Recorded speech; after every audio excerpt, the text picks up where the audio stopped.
Good afternoon, and welcome to this Experio seminar hosted by the Swedish National Policy Lab, Experio Lab, together with Linköping University. My name is Kalle Pettersson, and I work as a policy designer. Before we begin, just a quick practical note. This session is being recorded, as are all our Experio seminars. You can revisit today's session as well as all previous ones by logging in at www.experiolab.se. Jonas will probably put a link in the chat, I guess.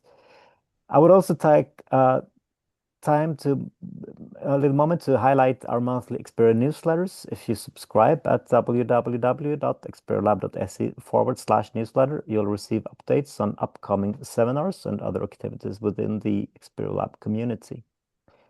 And before we begin this session, I would like to do some advertisement about the seminars coming fall. The lineup is now published and on the website, so please visit the link, also posted by Jonas, I guess, and register for this session. Gonna be probably, as always, the best lineup ever. And on September the 4th, we have Jesper Christiansen from Bikupen in Copenhagen as the presenter. On October the 2nd, we have Ingo Karpen, a professor at the CTF Service Research Center at Karlstad University. November 6th, we have Liz Richardson, professor from University of Manchester in the UK. And on December the 4th, we have Martina Kajc from the Aalto University in Finland. So there are a lot to look forward to also after the summer that will soon come. But I also would like to briefly mention the collaboration we have with Linköping University, which enable us to offer an open PhD course connected to these seminar series. So if you are a PhD student and interested in joining, to have a possibility to read articles from all these kind of presenters and also have a seminar with them. So please reach out to me, Jonas, or Stefan in this meeting. But now it is my great pleasure to introduce today's speaker. It's Mieke van der Bijl Brouwer. So welcome, Mieke. The Zoom room is yours. Thank you, Kalle. Thank you for the invitation. It's really nice to be here today. I've been watching some of the Experio Lab seminars, and so far they've been really interesting talks. So I hope that I can also contribute to that today. So let me just start sharing. Can you all see my screen? Yes, perfectly. Excellent. All right, so this is a picture of my garden.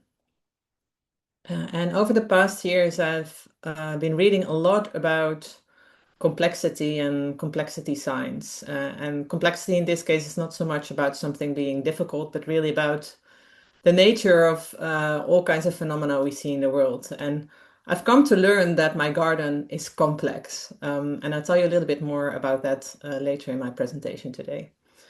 So today I'm going to talk about something that I call complex social interventions. And those interventions, they are programs and services in the areas of health, welfare domains, safety, work that are specifically developed for complex challenges. And what I've come to learn is that these programs and services, in order to address complexity, they are actually complex themselves.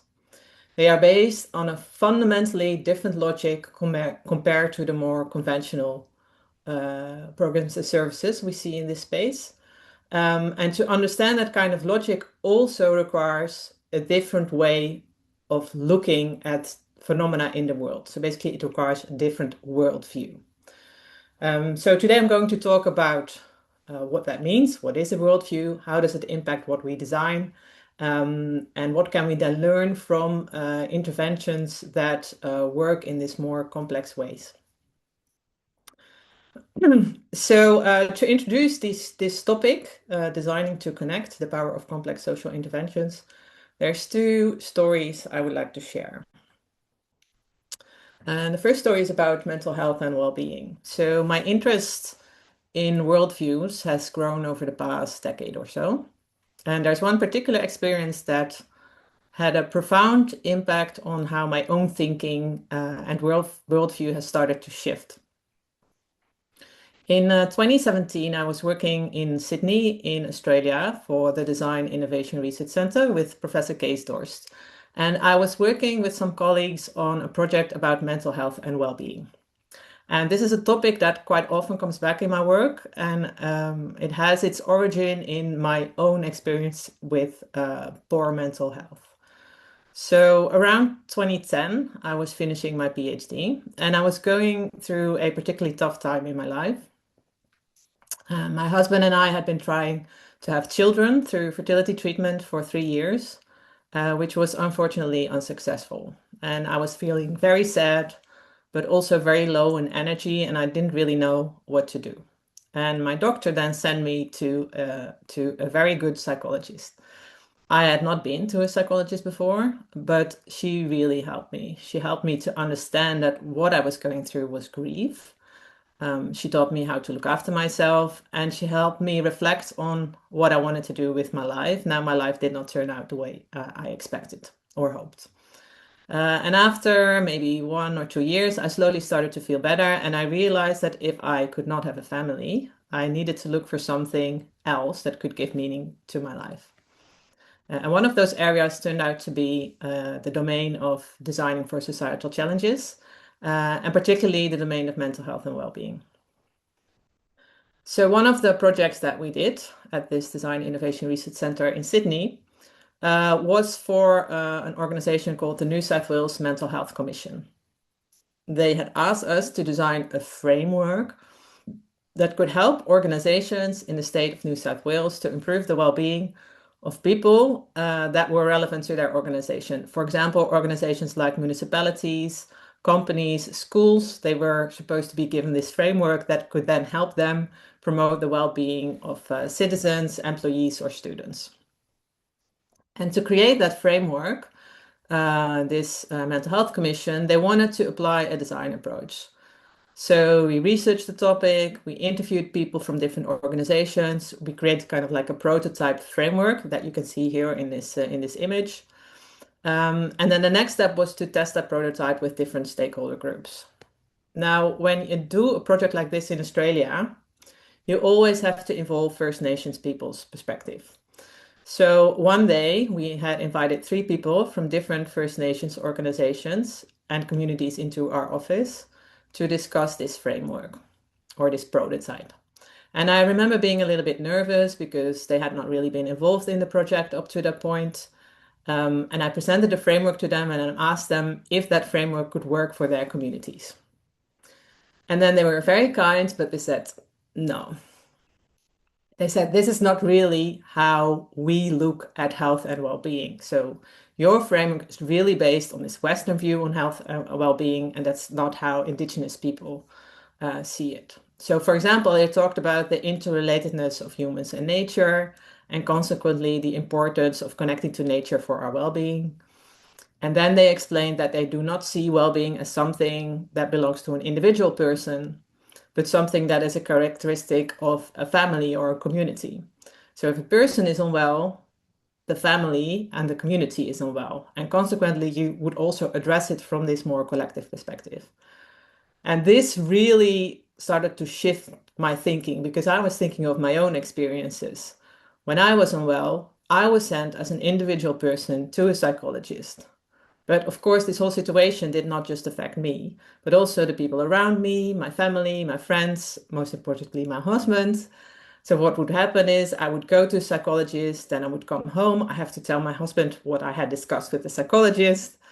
And in hindsight, it would have made so much sense to me to address what I was experiencing in a more collective way. So I was incredibly grateful for this conversation about Indigenous perspectives on health and well-being, because it totally shifted my thinking. And I've also been able to apply these ways of thinking in later work on designing for well-being. So this example shows that in our Western ways of looking at well-being, we don't really pay attention to connections and relationships. And this does not just apply to well-being, but to many aspects of our work and lives. We tend to focus on individuals and forget about relationships. So I have another example that shows what the consequences are of this way of thinking.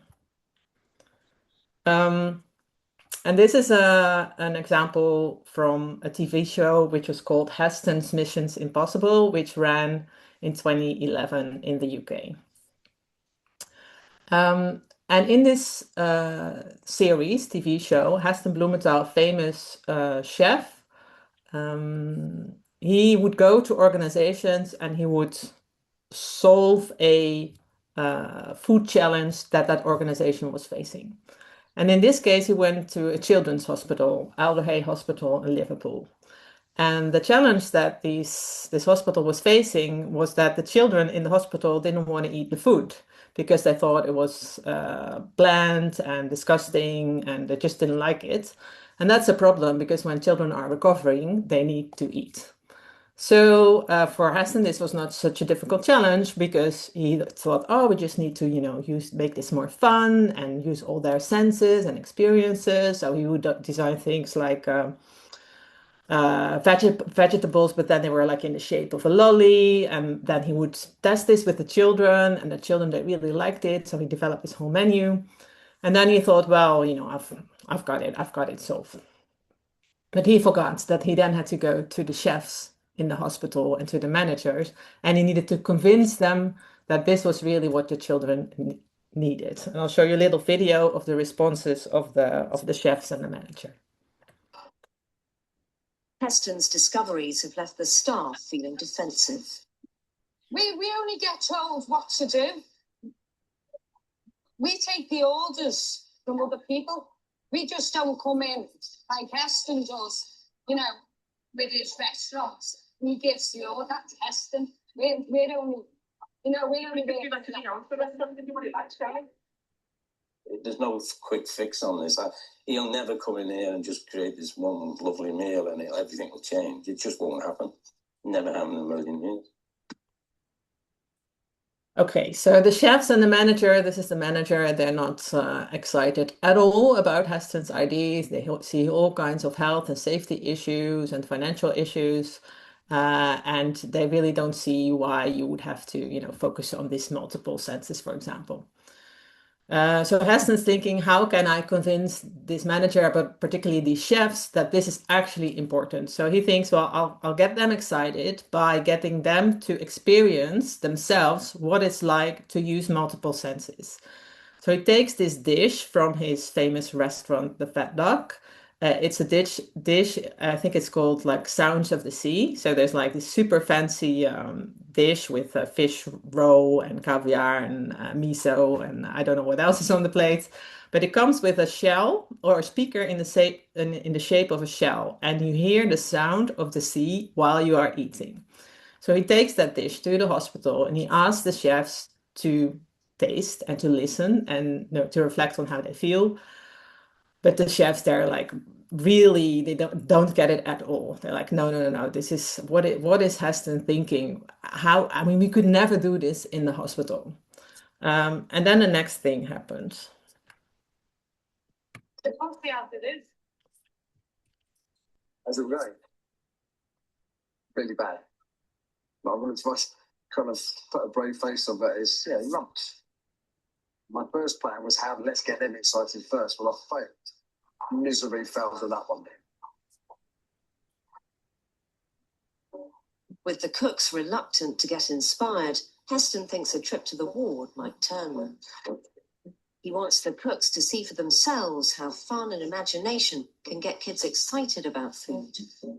Our place is for the kitchen, not on the wards. Wards for nurses. It seems bizarre to me. The chefs are so reluctant to come up and meet the people who eat their food. Have a listen. Did this bring back any memories for you? Yeah. Does it? I got me. Is it where you live? Born and lived in the Caribbean until last year. Oh my word. So that just kind of like our backyard. Very interesting. Got some nice memories back there. Brilliant, yeah. Could you see his nice memories? Could you see his eyes? His eyes just sort of lit up. So, do you think, oh, yummy, that really reminds me of eating, I don't know, ice cream, fish and chips? A drink? Oh, what drink? Water. Water. Is there any foods that you think of eating? Cream. Ice cream. But then it's sweet inside it. Oh, you're making me hungry now. The kids' reactions are winning the cooks over. Doesn't that make you feel fantastic? Well, it makes you feel like that's what you're here for. Yeah. You can make such a difference to their lives. For So he says it makes you feel like that's what you're here for. And what happens after this is that they go back to the kitchen. The chefs are excited. Then Heston helps them kind of redesign a whole sandwich menu. They make kind of prototypes of sandwiches. They go back to the children. They test it with the children, and together they create this complete menu. Then Heston takes these chefs with their ideas and their experiences to the management. They take the management to the ward to see the children actually eat the food. And from that, everything starts slowly to shift. And I think this is such a great example because it shows how important human relationships are, or these connections are. And it's just one type of connection because somehow we've created systems in which the chefs are completely disconnected from the children for which they have to prepare the food. They've never actually been to a ward. They say our place is in the kitchen, not on a ward. So we have created these systems in which people are completely disconnected. But once you kind of reconnect, you connect people to each other, there's all kinds of things that start to happen. So if you look just at positive human relationships, there's lots of research that shows the value of positive human relationships. They're protective of good health. There's ample evidence that shows that people that have positive human relationships, they live longer and they live healthier. They promote work engagement, like we see in the hospital. When people have connections, they're more engaged in their work. They promote learning. When people learn together, they learn better. They're essential for democracy to function, which we can see at the moment in this world. They promote collective health because then people they also look after each other. They promote resilience because people can bounce back when they're connected to each other. They promote creativity. When you put people together, they have more creative ideas. They promote collaboration.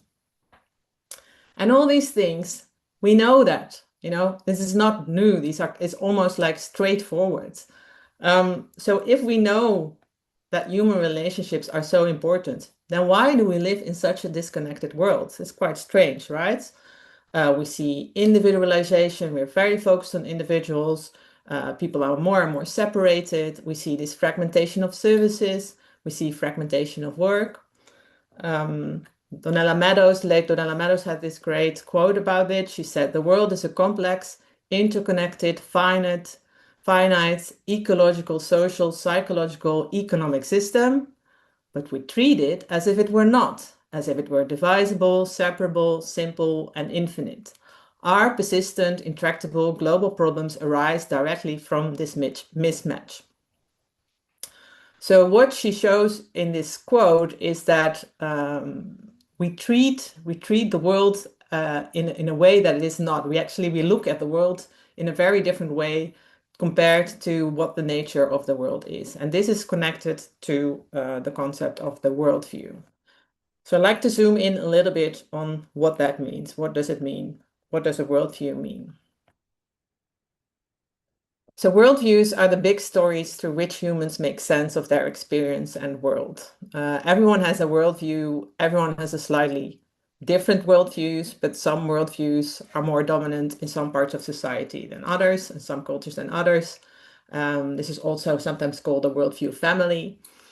And in my work, I particularly work with the work of Annick de Wit, who I've cited here below, and her work around worldview journeys. There's this website that I highly recommend where you can also take a test to find out what your own worldview is. And worldviews influence our work in multiple ways. So our worldviews kind of create they shape our environment, organizations, and systems. So, for example, a disconnected hospital system. As designers, we also work in those environments. We work with people who work in those environments who are also, playing a role in designing that. And specifically, our worldviews influence the way we see challenges, the way we see humans, and the way we respond to these challenges and what we design. So I'm going to unpack that a little bit before I show some examples. Today I'm going to talk about two worldviews or worldview families that are important to consider in design. And this comes with a caveat. There is more worldviews than just these two. And I'm also going to present them in a bit of an instrumental way because I'm going to show those elements of those worldviews that are relevant, I think, for design. And those worldview are the mechanistic competitive worldview, which is quite dominant in public organizations and also in other types of organizations, and the complex relational worldview. The mechanistic competitive worldview is also called the modern worldview. And the complex relational worldview is also called the integrated worldview. So there's different terms for these worldviews. So the complex relational worldview sees the world as a living system. There is a lot of research on complexity, like on what is that? What is a complex view? So, for example, you might have heard of things like cybernetics or complex adaptive systems or social systems theory. So there's lots of different theories out there. And in addition, I mean, complexity science is, I think, maybe about 100 years old, but a lot of indigenous ways of knowing in all kinds of First Nations communities around this world are actually based on very similar complexity principles. So some say that complexity science is actually a reinvention of very, very old knowledge. There's a couple of resources that I've used in my work that I find particularly useful. I find The Tao of Complexity by Jean Bolton. Her recent book is very good, very clear, and also Fritjof Capra's book, The Web of Life, is a very comprehensive description of the history of complexity. And Tyson Yunkaporta's book Sand Talk I found super inspirational about indigenous ways of thinking. Now, obviously, I don't have time today to talk about everything that I've learned from this book, but I think there's three kind of important characteristics of complexity that are relevant to share today. And they are related to, I'll explain them through the example of my garden. So first of all, interrelatedness. So interrelatedness means that a complex phenomenon like a garden, but could also be a human body or a social system like an organization. There are always interdependencies between parts, interrelatedness. So for example, there's one plant in my garden that will provide shade for another plant, or one species that is food for another species, like, the lice on my plant, they're food for the ladybugs, who are then food for the birds. So there's kind of all these interconnectedness. The second concept is nonlinearity. This is about the dynamics of what we see in something like a garden and all the different feedback loops. And we distinguish balancing feedback loops from reinforcing feedback loops. So I'll give you an example of reinforcing feedback loop. So you see here a little, on the left, you see a little pond. And at the moment, this pond is full with tadpoles of toads, so kind of little baby toads. And we've been living in this house with this garden for about 5 years. And the first year we lived in this house, we found dead toads in the pond. And we were thinking, how is it possible that there are dead toads in the pond? But we found out they actually couldn't climb out because it's such a it's quite steep to get out through that concrete border. So we built a little bridge. You cannot see it in this photo, but through that bridge, the toads could climb out. And also the little baby toads could climb out. Now, what toads do is they climb out when they're like super small. Then they survive in the garden, and then the next year they come back to make new baby toads themselves. So this is kind of a feedback loop because the next year we had so many tadpoles, like there were so many toads, it was completely full. So that's kind of an exponential growth, right? And then the year after, there was suddenly also a type of insect. I still don't know what kind of insect it was, but the insects were actually killing the tadpoles. And I was very sad because then at the end, there was hardly any tadpoles left. But because there were no more tadpoles left for the insects to eat, then the insects also died. And now it's back to normal again. So this is what we call nonlinear feedback loops, right? We see, for example, things like populations going up and down through these balancing and reinforcing feedback loops. And then the third concept is emergence. So there's different types of emergence, but basically emergence is what happens when you look at this garden as a whole. So the fact that all these things are interrelated, there's dynamic feedback loops, results in this kind of emergent patterns in the garden, the way that it behaves, but it's also about things like emergent properties, like, for example, the fact that the garden is quite resilient. When there's a lot of diverse species in your garden and they're connected to each other, they're resilient to, for example, changes in the climate. There's also something like emergence in terms of meaning, like the garden has become very meaningful for me as a place to be. So it's not always like something that can be objectively measured. Okay, so that is kind of a super brief introduction to what I mean with complexity. So it's not about something being difficult, but really just about these characteristic of complex phenomena that essentially enables things like a garden to live and to thrive. Now there's another worldview that is the mechanistic competitive worldview. And so complex relational worldview is about seeing the world as a living system. Mechanistic competitive worldview is seeing the world as a machine, so mechanistic, and as a market. That's why I use the word competitive here. And this worldview emerged in the scientific revolution, which went hand in hand with the Industrial Revolution in the 16th and 17th century. So at that time, we realized that we could actually know things about the world through science. And that way of thinking is based on a number of characteristics that have impact on how we see challenges and on how we respond. So basically, if we see the world as a machine, so for example, could be like a car, how we see challenges is that we look at linear cause-effect relationships. And if there's a challenge, we kind of reduce it. So that means that we break it up into smaller pieces and we address each of those pieces separately. So if I have a car and I hear this sound, I'm not sure what it is. I can kind of look at all the different parts, find the part that is making the sound, and then I go to my mechanic to have it addressed.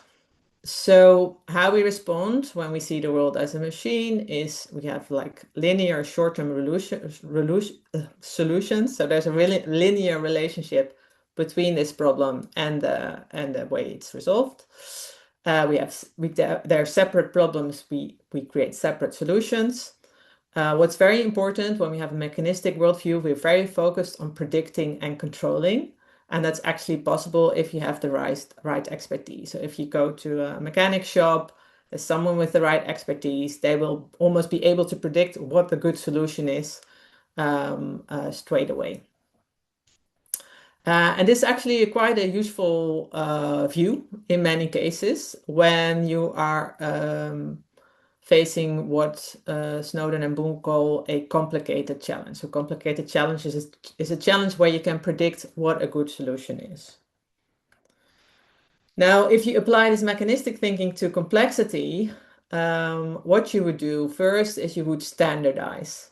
So if I would treat my garden as a machine, what I would do is I would firstly reduce the number of types of plants because otherwise it becomes way too difficult. So if I have a limited number of of types of plants, I can actually specialize for that particular plant. I would also separate them. I would not bring them too close together because then there's all kinds of interrelationships that I cannot control. So I would separate them. I would focus on short-term solutions. So for example, if there are slugs in my garden, which happens quite often, slugs or snails, I could try to kill them with pesticide, and then the problem is solved. Of course, there's a risk to this because if I, for example, kill my slugs with pesticide, what happens is the slugs are actually eaten by the birds, and then the birds have another position in this whole ecosystem. So you kind of create this disbalance in your ecosystem. But also, when you standardize, you limit the number of species. Your garden becomes much more vulnerable to things like climate change because biodiversity is required to keep that resilience. Of course, we're not looking at gardens here. We're looking at context where we have social systems. So the social systems are people that are related to each other. If we take the pure machine view, we see humans as cogs in the machine.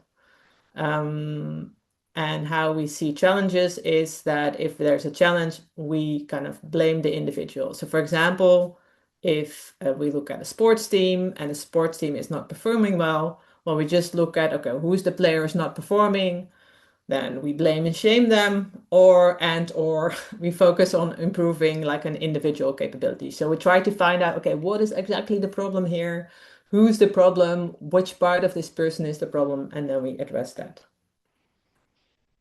Now, this mechanistic view goes hand in hand with the view of the world as a market. So the industrial revolution was only possible because it went hand in hand with the invention of capitalism. So you can only make kind of develop technology through this capitalist view. And so the modern worldview is actually a combination of mechanistic and a competitive view. And this market thinking has become very dominant in the 80s with also of the last century, with the rise of neoliberalism and also new public management in public organizations. And when we see the world as a market, our view of people changes quite a bit because we don't see people just as cogs in the machine, but we see them as competitors and consumers. We focus very much on individual people because they are in a competition. And if there's a challenge, we see it as a failing market mechanism or a lack of motivation. As a result, when we apply market thinking, the way we respond is through incentives, targets, and competition.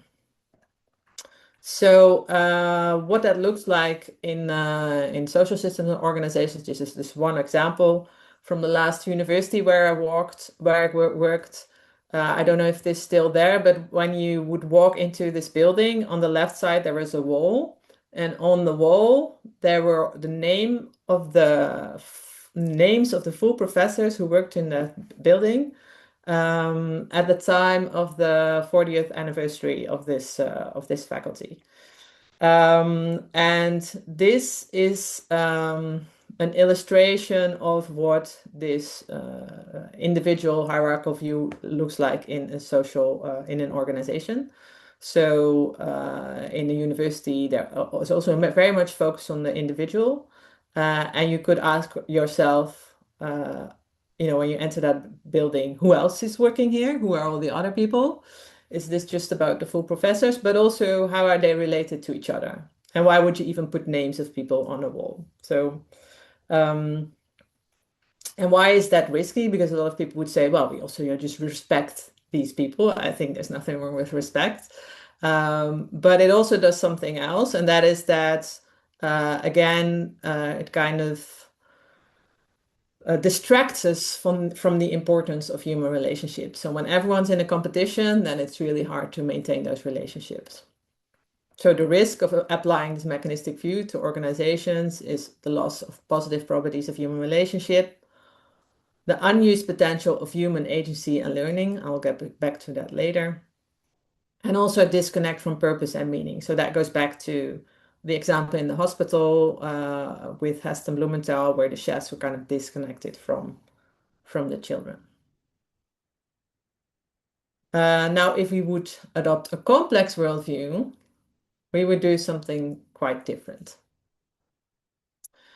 If we take a complex worldview and we look at problems, we see them as interconnected and nonlinear problem situations.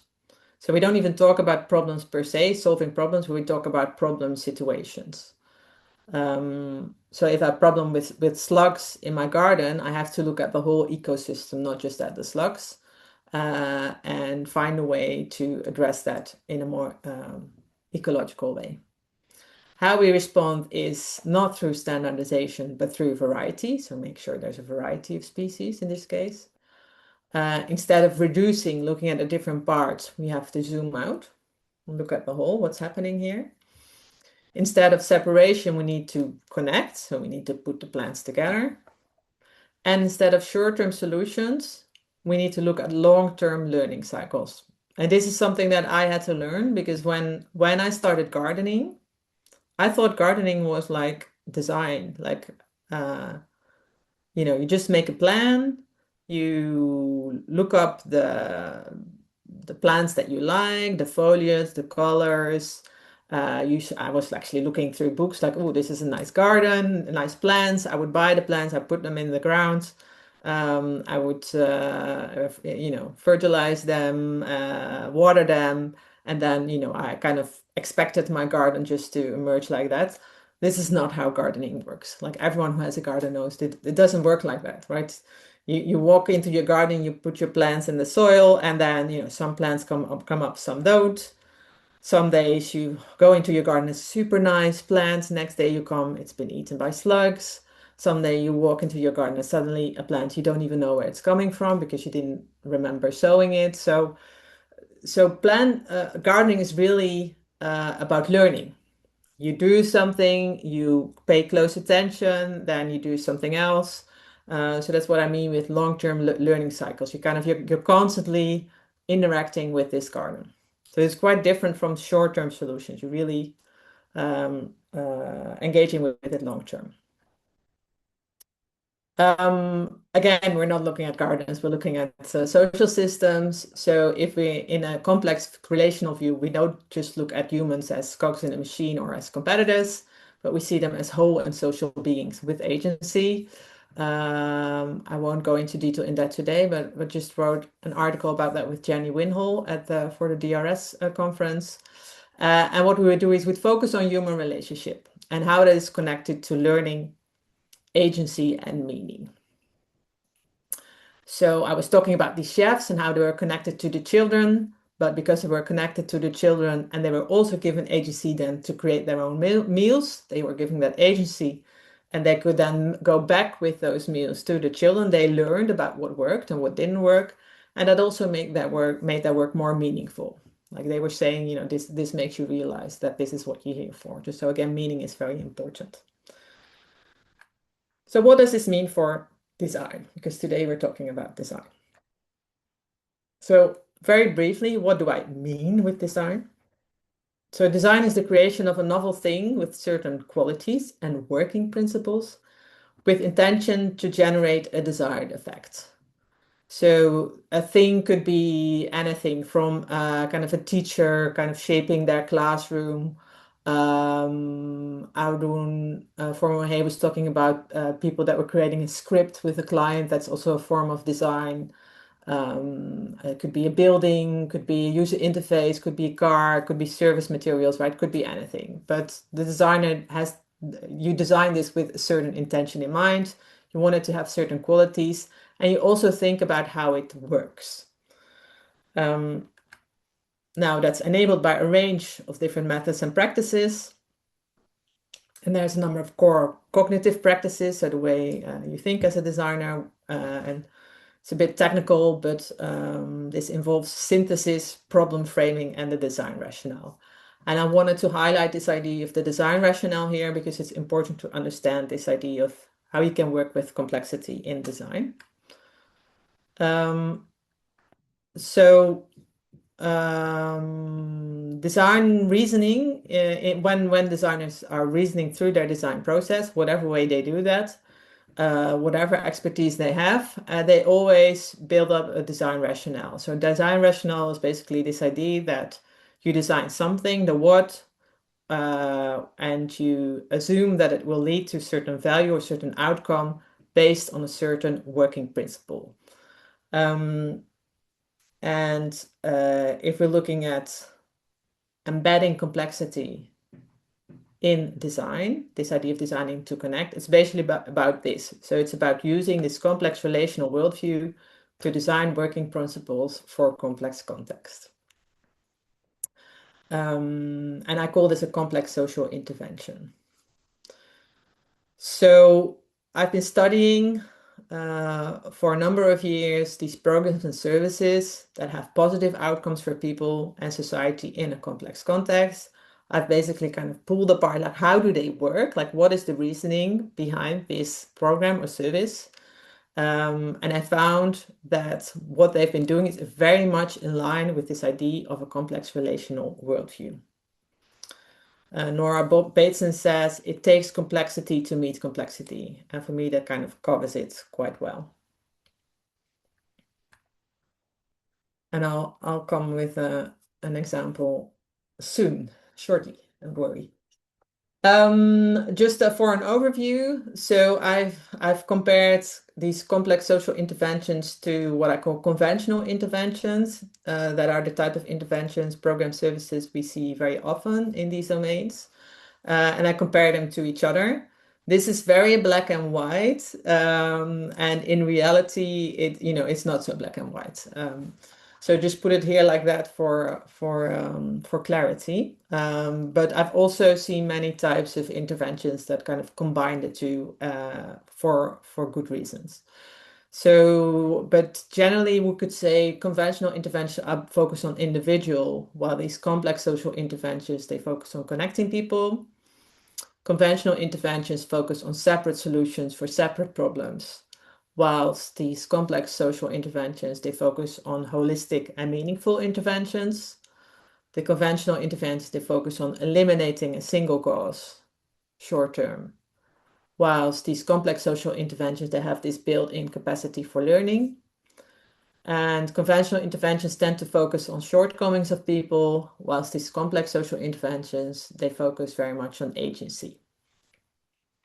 These are not kind of separate principles, but what I realized when I studied these programs and services was that they kind of combine them in an interconnected pattern. So in each design, this looks differently, but they all have a place there, but they're always connected to each other. All right. Example.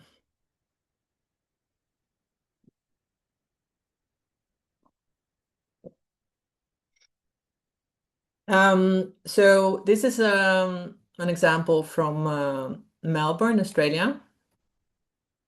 Let me just get my notes back just a second. And in Melbourne, Australia, there were a number of clinicians and operational managers working in a hospital, and they wanted to do something about the challenge that about 25% of hospital expenses are caused by just 2% of people admitted to hospital. And these are often people that are vulnerable people. They don't have a very good social network. They have often chronic health issues. And they often have to end up in hospital, even though that could have been prevented. Oh, hello.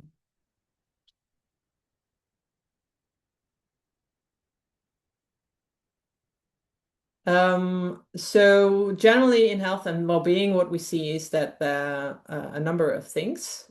So if we'd face a challenge like this, what often happens with these types of groups is that it starts with a risk analysis. So why are these people vulnerable? What are the risks? And we're looking for the linear kind of causes of those risks. So for example, they could find out that people are smoking and smoking is a risk factor. So that's an example of reductionism, because kind of these vulnerable people's lives are kind of reduced to separate factors. They tend to have an individual focus, and what often happens is that then, for example, people are offered a program to help them stop smoking, or could be an incentive, like this famous case in the UK where pregnant women were given like vouchers if they would stop smoking. And people here are kind of perceived as passive receivers, or need to be externally motivated. For example, with something like an incentive, like a voucher. So this is quite dominant thinking. And this team in Melbourne who developed something called Northern Patient Watch, they said, well, actually, what's important here is that patient journeys are non-linear. So, for example, they shared a story about someone called George, which is a pseudonym, who is a widower. He lives alone with his pets.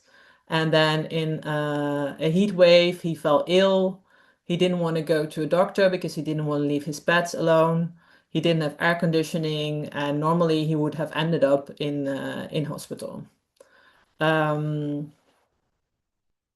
So what the team at Patient Watch did was, well, they looked more holistically at these people's well-being.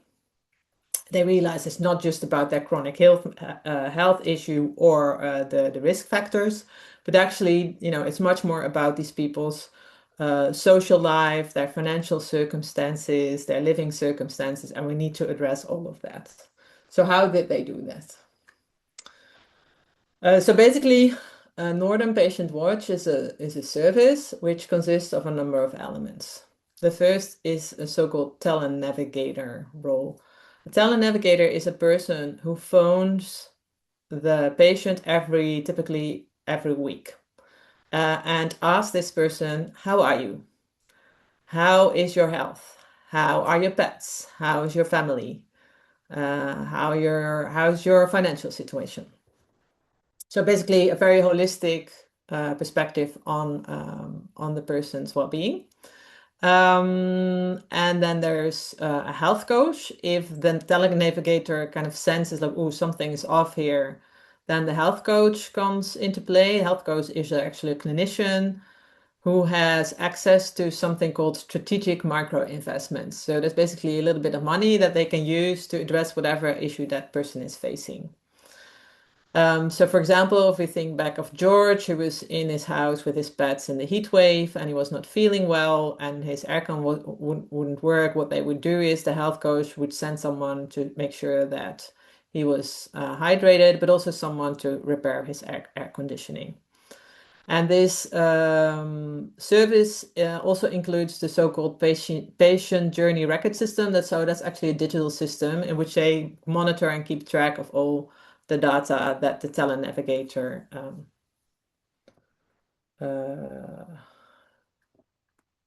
finds in these conversations.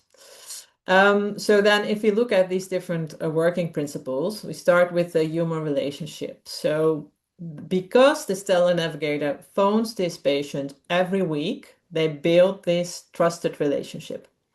And because they have a trusted relationship, because it's the same person calling every week, the patient is much more likely to open up about things that, might be a bit of taboo. So if someone has, is facing financial hardship, then it's, not something you would tell a stranger. But because they build this relationship over time, there's trust and there's openness to learning. This capacity for learning is illustrated through what they call anticipatory care. So they prepare care before something happens, which is then enabled by these weekly calls.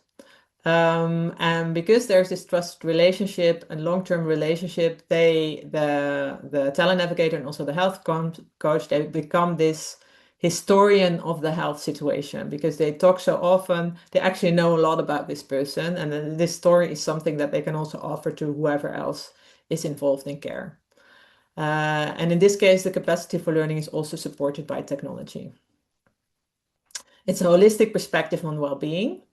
which is, amongst others, enabled by this strategic micro investment. And in this case, agencies, particularly with the health coach, because the health coach, they have freedom to make these decisions, right? They don't have to fill out lots of forms and ask for permission. They can just do those things with these strategic micro investments that they find relevant to use. Now, Patient Watch reduces the time that people spend in hospital by 20 to 25%. What that means is that basically the reduction in cost pays for the service. But the patient satisfaction with the service is very high, with 94% of participants reporting that they would recommend the service to others. And one quote from someone who used the service said, Patient Watch treated me with dignity and respect and listened to me.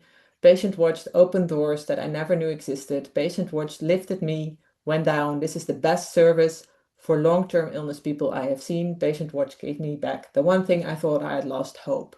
So people are incredibly happy about this service, not just about kind of this reduction in cost spent on those people, but also, it means more than just that. Okay, so now I've been talking for 45 minutes or so. I thought maybe we can make it a little bit more interactive because I have another example, but I wanted to ask you how you think about this challenge. This case is about unemployment, youth unemployment. Specifically, unemployment is a big problem because unemployment early in one's life can have negative impact for the whole lifetime for an individual, and it also has cost at societal level. So I don't think it's in anyone's interest that young people are unemployed and remain unemployed. And I wanted to ask you, if you think about unemployment, what do you think is often seen as the cause of unemployment? Yeah, maybe we start there and type that in the chat. So if you think about unemployment, what's often seen as the cause of unemployment?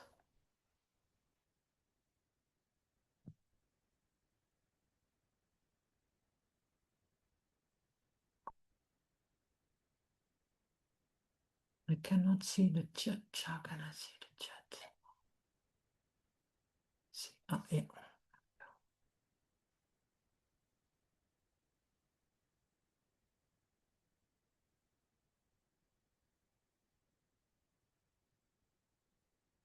Yeah.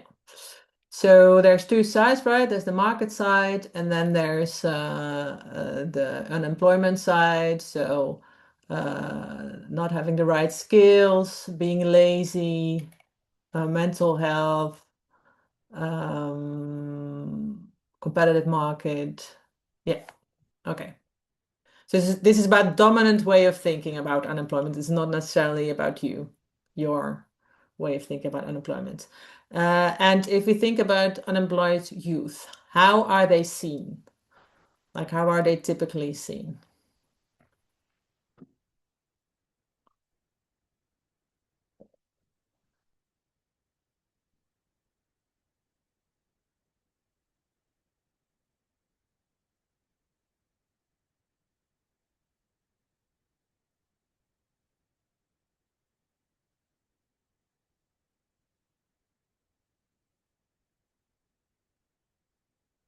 Yeah, so it's either I guess it's always negative, but it's either like blaming, like, oh, they're lazy or spoiled or whatever, or it's like, oh, they're vulnerable and we need to treat them very, very carefully.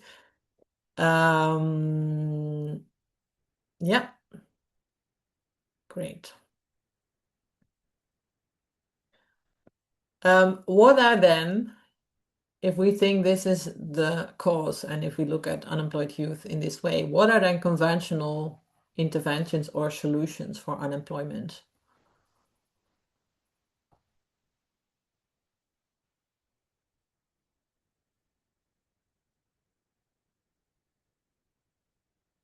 Job training, writing CV, yeah, very common. Work experience, yeah.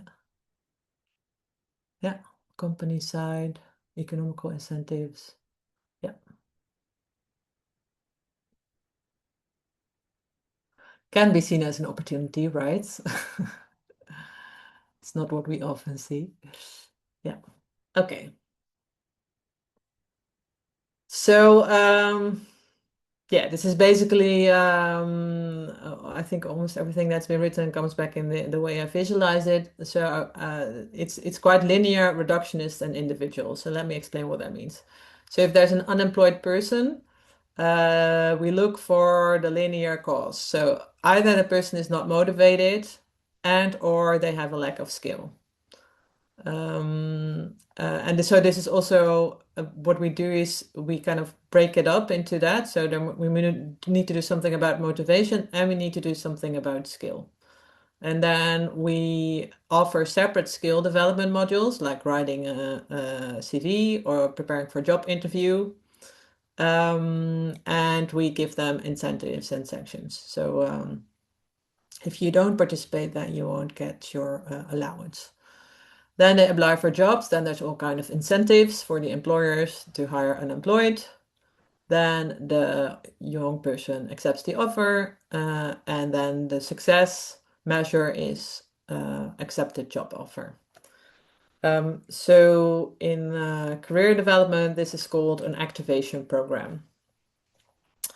And the intervention of the program that I'll discuss called Next Work was developed by the Rockwool Foundation in Denmark under leadership of Jenny Winhol and her colleagues.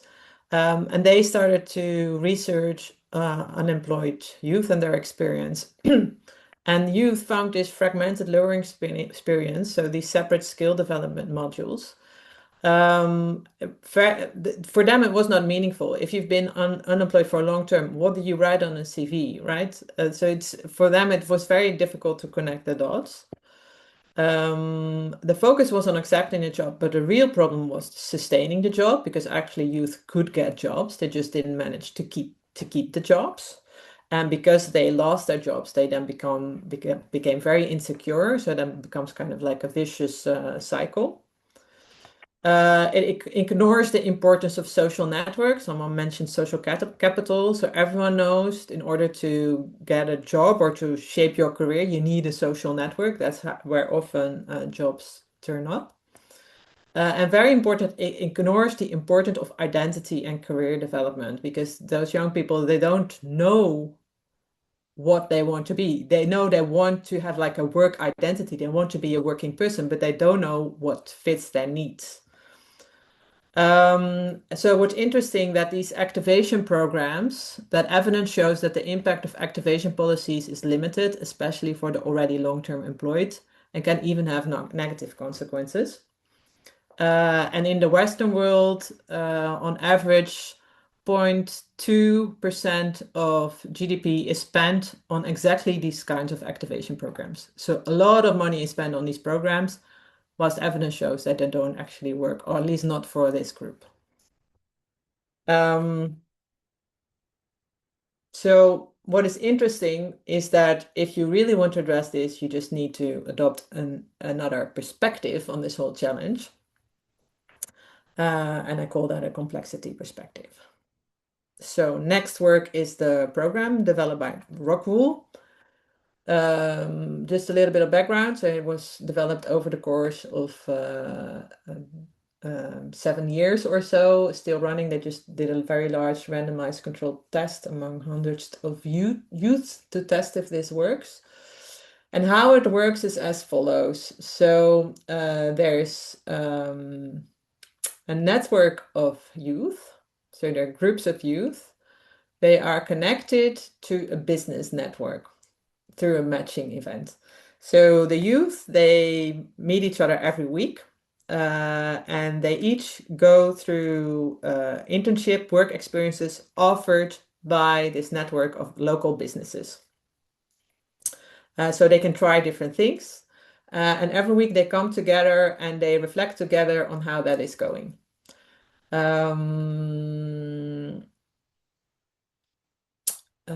Yeah. So that's the basic of how it works. And now we're going to unpack that. So Next Work is based on a number of principles: many to many, change of power, and work identity.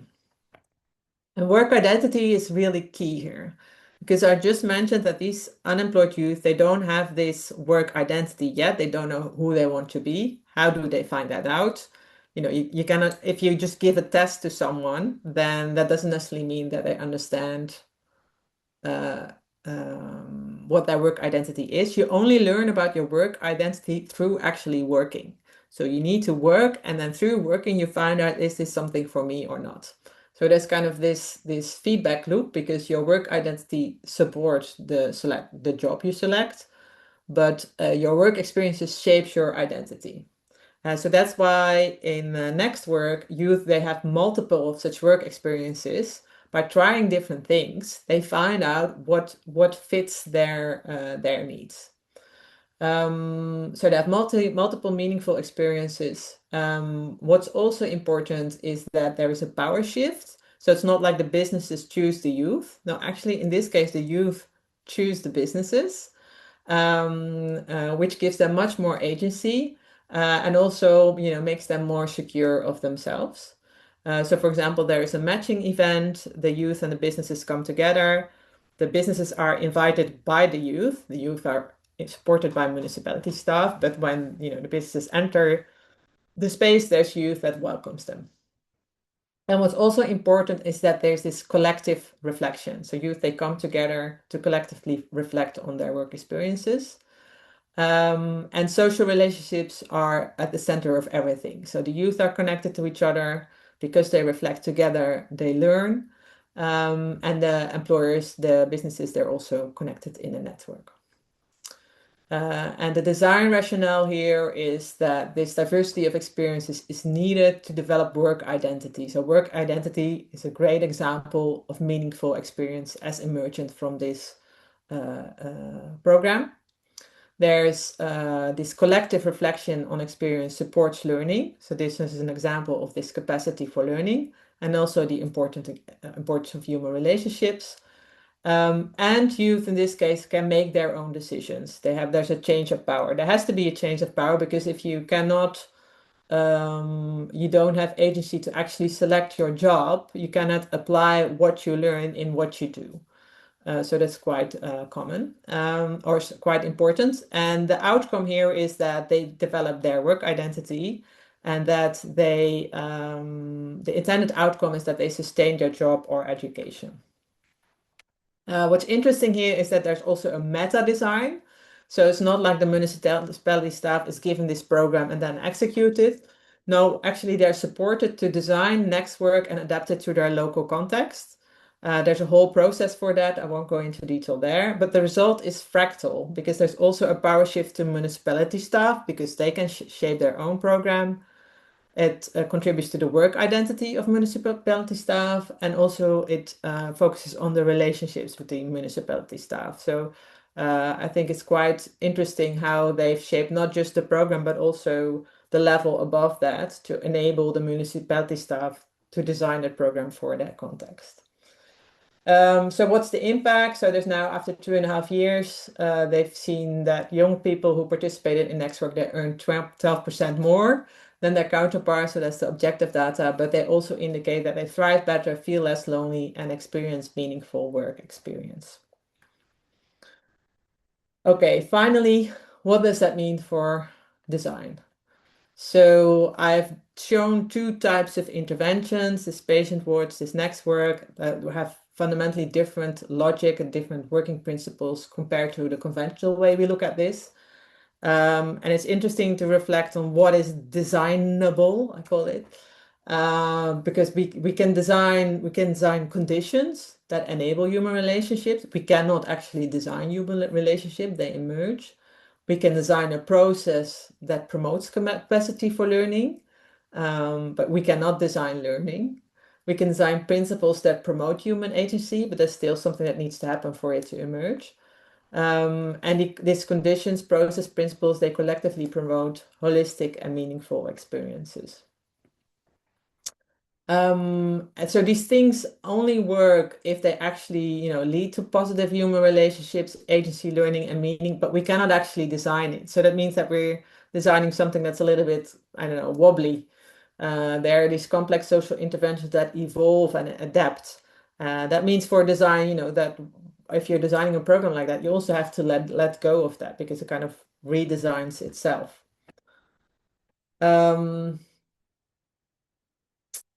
If we look at the outcomes of complex social interventions, we see that they're emergent, they're nonlinear. They, take a long term. I mean, next work is now evaluated after 2.5 years, but I really expect those outcomes to be seen much later because it takes a while for that to have effect. And it's not just objectively measurable, but also subjective and meaningful. So it's another type of outcome. And that has implications for embedding complex social interventions that are dominated by mechanistic competitive thinking. For example, for accountability and evaluation, because you have to evaluate them. Well, how do you evaluate something that's kind of living and moving? It also has implications for funding, for rules and regulations. So, for example, before next work, the law was that municipalities would get money for every young person that would accept a job. And now they kind of had to change that rule because it's not about accepting the job, it's about sustaining the job, right? So you then also have to change that policy. So my continuing question is, how do we enable the design and adoption of complex social interventions that better address the complexity of the challenge at hand? This is just the way I look at it now, but I also realize my own thinking is also constantly evolving. And I wanted to leave it at that. Thanks.